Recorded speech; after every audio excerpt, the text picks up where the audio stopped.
Hello friends. Group D में science के जो क्वेश्चन अभी पूछे जाने हैं, जो आने वाली शिफ्ट्स में क्वेश्चन पूछे जाएंगे, उस तरह के क्वेश्चन हम अपनी वीडियो में डिस्कस करेंगे। और दोस्तों, जो 17 अगस्त के जो पेपर हुआ है उसमें जो क्वेश्चन पूछे गए हैं उन क्वेश्चंस को डिस्कस करेंगे।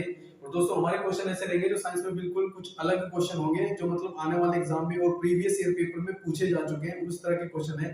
तो चलिए दोस्तों, डिस्कस करते हैं साइंस के कुछ क्वेश्चंस को। तो देखिए दोस्तों, पहला क्वेश्चन है कि परमाणु बलों के सिद्धांत की खोज किसने की। ये यहाँ पर परमाणु बलों के सिद्धांत की बात कर रहा है, तो परमाणु बलों के जो सिद्धांत की खोज की है वो हिडेकी हुआका ने की है। परमाणु बलों के सिद्धांत हिडेकी हुआका ने की। लेकिन अगर ऐसे क्वेश्चन पूछ लेते हैं कि परमाणु जो संरचना है, परमाणु संरचना का सिद्धांत किसने दिया, परमाणु संरचना का सिद्धांत जो है जॉन डाल्टन ने दिया। और आप जानते हो कि जॉन डाल्टन ने यह सिद्धांत कब दिया था। जॉन डाल्टन ने यह सिद्धांत 1803 ईस्वी में दिया था भाई। 1803 ईस्वी में जॉन डाल्टन ने सिद्धांत दिया। अगर ऐसे आपको पूछ लेता है कि परमाणु विखंडन के बारे में किसने बताया, परमाणु विखंडन के बारे में बताया था ओटो हॉर्न ने। इस चीजों को आप नोट कर सकते हो, क्योंकि आने वाली शिफ्ट्स में ये क्वेश्चन पूछे जाएंगे। परमाणु विखंडन के बारे में बताया ओटो हॉर्न ने। लेकिन अगर यही से बात करता है कि परमाणु जो भट्टी होती है, परमाणु भट्टी की संरचना या परमाणु भट्टी का निर्माण सबसे पहले किसने किया, परमाणु जो भट्टी होती है उसका सबसे पहले निर्माण एरिनेको ने किया। एरिनेको ने परमाणु भट्टी का निर्माण किया। लेकिन अगर यहीं से आपको पूछ लेता है कि सबसे पहले परमाणु बम को किसने बनाया, परमाणु बम की खोज किसने की, तो परमाणु बम की जो खोज की थी वो रॉबर्ट ओपनहीमर ने की। परमाणु बम की बात करते हैं, परमाणु बम की खोज किसने की, रॉबर्ट ओपनहीमर ने परमाणु बम की खोज की। अब हमारा सेकंड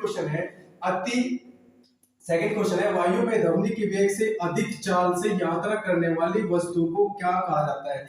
कि जो वस्तु वायु में ध्वनि की चाल से अधिक चाल से चल रही है उसको क्या कहा जाता है। देखो, आप सभी लोग जानते हो कि उसे कहा जाएगा पराध्वनि। क्या बोला जाएगा, पराध्वनि।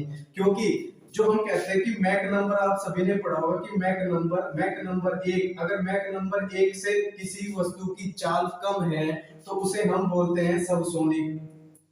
उसे क्या बोलते हैं भाई, उसे बोलते हैं सबसोनिक। अगर मैक नंबर 1 से कम चाल है, ठीक है। अगर मैक नंबर 1 से ज्यादा है तो उसे बोलते हैं, हम क्या बोलते हैं, सुपरसोनिक। अगर 5 से ज्यादा है, तो 5 से ज्यादा अगर चाल है तो उसे क्या बोलते हैं भाई, हाइपरसोनिक बोलेंगे। तो यहाँ पर हमसे क्वेश्चन पूछा गया है कि ध्वनि जो चाल है वो, उसकी जो चाल है वो यात्रा करने वाली वस्तु को क्या बोला जाएगा, तो हम बोलेंगे पराध्वनि। अगर मैक संख्या 5 यदि होती है, उससे ज्यादा होती तो उसको बोलते अति पराध्वनि। और प्राश्रव्य तरंगे कौन सी होती है, वो तरंगे जिनको हम सुन नहीं सकते। अपश्रव्य तरंगे भी होती है, अपश्रव्य तरंगों को हम सुन नहीं सकते। इनकी जो फ्रीक्वेंसी होती है वो 20 हर्ट्ज से कम होती है। लेकिन प्राश्रव्य तरंगों की जो फ्रीक्वेंसी होती है वो 20,000 हर्ट्ज से कम होती है, 20,000 हर्ट्ज से कम होती है। अब थर्ड हमारा क्वेश्चन है, डाल्टन का सिद्धांत किस नियम पर आधारित है। थर्ड क्वेश्चन पूछा गया कि जो डाल्टन है उसका सिद्धांत किस नियम पर आधारित है।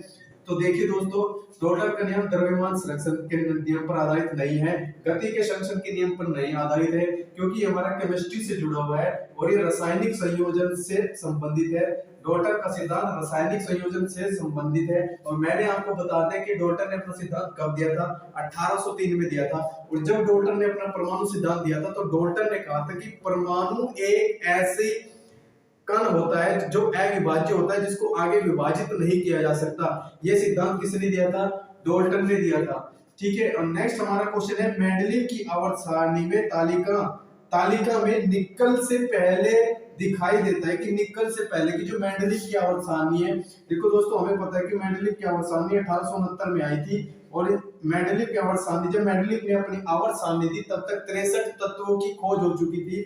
और इसकी आवर्त सारणी में निकल से पहले दोस्तों कोबाल्ट को रखा गया है। निकल से पहले किसको रखा गया है, कोबाल्ट को रखा गया है, क्योंकि कोबाल्ट का परमाणु क्रमांक 27 है और निकल का परमाणु क्रमांक 28 है। नेक्स्ट हमारा क्वेश्चन है बल। यहाँ पे सीधा सीधा पूछा गया कि बल का सूत्र क्या है। ये 17 अगस्त को भी क्वेश्चन आया कि बल का फार्मूला क्या है। देखो, बल का सूत्र होता है क्या, मास इनटू एक्सीलरेशन। अब जो मास इनटू एक्सीलरेशन इसे बोल सकते हैं द्रव्यमान गुना में त्वरण। फर्स्ट ऑप्शन हमारा आंसर हो जाएगा। और जो मास होता है मास होता है, इसे हम किलोग्राम में मापते हैं दोस्तों। और एक्सीलरेशन को किस में, मीटर प्रति। क्वेश्चन है, किस प्रक्रिया द्वारा कोई गैस ठोस में परिवर्तित होती है। तो दोस्तों जो कोई गैस होगी सीधा गैस से ठोस में परिवर्तित होनी है। इसका मतलब जो भी गैस होगी उसे द्रव नहीं बनना, या फिर कह सकते हैं कि अगर कोई ठोस है, ठोस को गैस में बदलना है तो वो सीधा ठोस से गैस में बदलेगा, वो द्रव में परिवर्तित नहीं होगा, सीधा ठोस से गैस और गैस से ठोस में परिवर्तित होना है। तो ऐसी एक ही प्रक्रिया जिसे बोलते हैं ऊध्र्वपातन या बोलते हैं सब्लिमेशन, इंग्लिश में इसको हम बोल सकते हैं सब्लिमेशन। सब्लिमेशन आपने सुना होगा, कपूर, कपूर देखोगे, कपूर सीधा क्या करता है, उसको जलाया जाए सीधा ठोस से गैस में बदलता है और वो द्रव में नहीं बदलता है, पिघलता नहीं है। तो जैसे कि कपूर हो गया, नेफथलीन हो गया, अमोनिया हो गया और आपका क्लोराइड हो गया और ये बेंजिक अम्ल हो गया, ये सारी चीजें क्या होती है, इनको इसी विधि से, इसी प्रक्रिया के थ्रू प्रोसेस किया जाता है। नेक्स्ट हमारा आता है कि कौन सा रंग देह को अधिकतम दर्शनीयता देता है। तो हम कहेंगे कि कौन सा रंग देह को अधिकतम दर्शनीयता देता है, तो पीला रंग, पीला रंग देह को अधिकतम दर्शनीयता देता है। सबसे बड़ा फल और पुष्प किसका होता है, जो सबसे बड़ा फल होता है वो आर्किड्स का होता है, सबसे बड़ा फल वो आर्किड्स का होता है। लेकिन सबसे बड़ा जो पुष्प होता है वो रैफलेशिया का होता है, सबसे बड़ा पुष्प रैफलेशिया का होता है। अगर यहाँ से क्वेश्चन पूछ ले कि सबसे छोटा पुष्प, और पूछा जाएगा सबसे छोटा पुष्प किसका होता है, वुल्फिया का होता है, सबसे छोटा पुष्प वुल्फिया का होता है। रक्त कैसा उत्तक है, रक्त के बारे में पूछ लिया जाता है कि रक्त कैसा उत्तक है। रक्त एक संयोजी उत्तक है, रक्त एक संयोजी उत्तक है। रक्त का पीएच मान अगर बात करें, रक्त का पीएच मान कितना होता है, रक्त का पीएच मान 7.4 होता है। रक्त जो समूह है ए, बी और ओ, इन रक्त समूह की खोज किसने की थी, रक्त समूह की खोज भाई 14 जून को कार्ल लैंडस्टीनर ने की, कार्ल लैंडस्टीनर ने की, 14 जून को कार्ल लैंडस्टीनर ने की। कब करी, 1901 ईस्वी में की, कब करी, 1901 ईस्वी में की। लेकिन अगर RH तत्व की बात करें, RH तत्व की खोज किसने करी, RH तत्व की खोज वीनर ने की, RH तत्व की खोज किसने की, वीनर ने की। और अगर यहीं से पूछ ले रक्त परिसंचरण के बारे में किसने बताया, रक्त परिसंचरण, रक्त परिसंचरण के बारे में, रक्त परिसंचरण के बारे में बताया विलियम हार्वे ने, विलियम हार्वे। सारे के सारे क्वेश्चन बहुत इंपॉर्टेंट है और पेपर में पक्का यहाँ से क्वेश्चन पूछा जाना है। मायोपिया क्या होता है, मायोपिया निकट दृष्टि दोष है, मायोपिया निकट दृष्टि दोष है।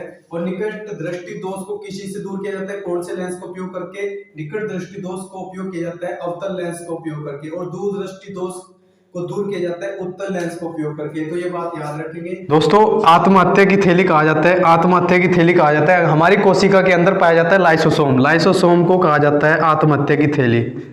लाइसोसोम को क्या कहा जाता है, आत्महत्या की थैली कहा जाता है। लाइसोसोम की खोज किसने करी, लाइसोसोम की खोज करी थी दोस्तों डी डुबे ने, डी डुबे और ले डुबे। याद रखोगे लाइसोसोम को आत्महत्या की थैली कहा जाता है, पूरी कोशिका को नष्ट कर देता है। तो इसकी खोज करी किसने, डी डुबे, पूरी कोशिका को ले डुबे। उसके बाद दोस्तों यहाँ से क्वेश्चन ये भी पक्का आना है कि माइटोकांड्रिया की खोज किसने करी थी दोस्तों, माइटोकांड्रिया की खोज अल्टमैन ने की। लेकिन माइटोकांड्रिया का जो नामकरण है वो बेंडर ने किया, माइटोकांड्रिया का नामकरण किसने किया, बेंडर ने किया। विटामिन B12 का अगर रासायनिक नाम की बात करें तो इसे कहा जाएगा साइनोकोबालामिन।